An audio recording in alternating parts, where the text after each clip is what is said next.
Merci Orion Wegner. Place à notre dernière candidate, Juliette Blanchard.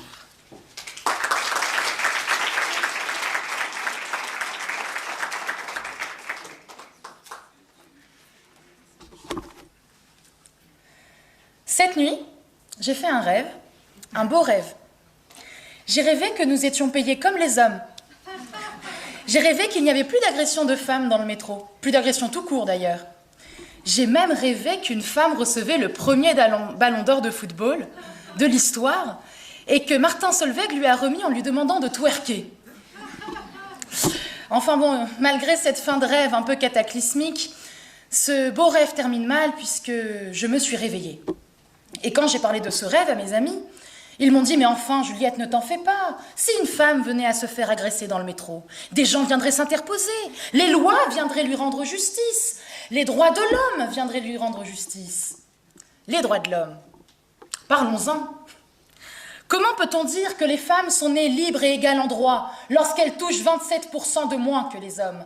Comment peut-on dire que tous les citoyens sont admissibles à toute dignité, place et emploi public ?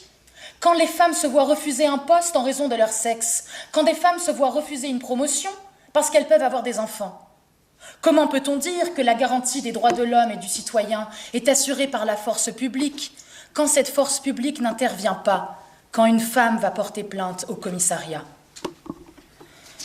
À vrai dire, je ne suis personne pour être ici, pour parler devant vous.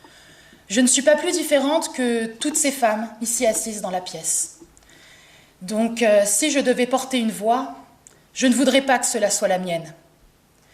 J'aimerais, par cette plaidoirie, pouvoir porter la voix des femmes du Rwanda, du Sénégal, du Canada, de la Russie, de la Belgique, des États-Unis. En somme, vous l'aurez compris, j'aimerais pouvoir porter la voix de toutes ces femmes. Mais j'aimerais aussi être la voix de celles qui ne parlent plus, de celles qui ne peuvent plus.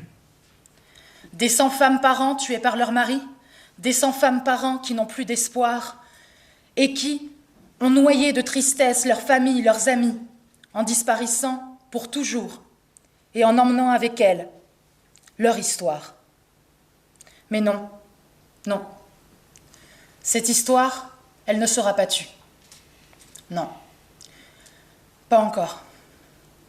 Il y en a assez de ces histoires tues et gardées, de ces histoires de femmes violées et harcelées, maltraitées ou agressées.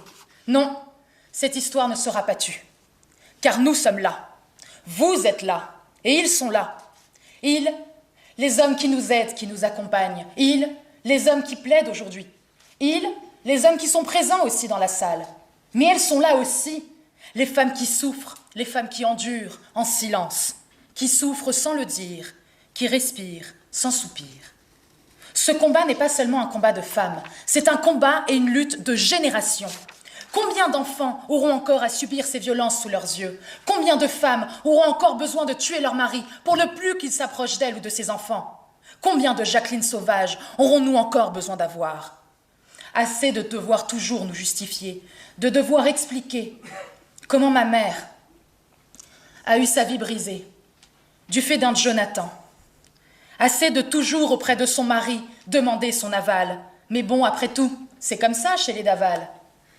Et si un jour elle critique sa décision, on la trouvera un beau matin, enfouie, calcinée, dans un buisson. Et on dira qu'elle faisait un jogging. Voyez-vous à quel point les femmes subissent des violences au quotidien ? Eh bien, imaginez une femme qui est en couple avec une autre femme. Vous allez me dire, mais non, enfin, pas à Paris. Mais pas à Paris. Paris, c'est la ville de l'amour. Paris, c'est la plus belle ville du monde. Sous le pont de Paris, un homophobe assis, il se leva, vint les frapper et leur casse le nez. Où sont les droits de l'homme quand Virginie s'est fait agresser dans le métro ? Quand Marie s'est fait agresser dans la rue avec sa compagne ? Eh bien justement, ils sont là, les droits de l'homme. Ils sont pour les hommes, pour ceux qui légifèrent, pour ceux qui prennent les plaintes, pour ceux qui frappent aussi, quand on voit que le caractère homophobe n'a pas été retenu dans les 2 agressions. Ces agresseurs ont la vie dure, car ils ont les lois pour eux. Ils ont le droit pour eux. Ils ont les droits de l'homme pour eux. Pourquoi ? Car ce sont des hommes. Ces articles leur étaient initialement destinés, car oui, Le 26 août 1789, les femmes n'avaient pas le droit de vote. Les femmes étaient considérées comme des objets. D'ailleurs, Napoléon, un grand homme, disait à leur sujet que la femme est donnée à l'homme pour qu'elle lui fasse des enfants. Elle est propriété comme l'arbre à fruits et celle du jardinier.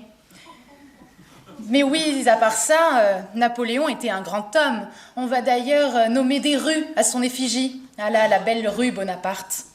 C'est dingue, hein, ces noms de rues, qui sont presque exclusivement masculins. Comme s'il n'existait pas de grandes femmes ayant marqué l'histoire.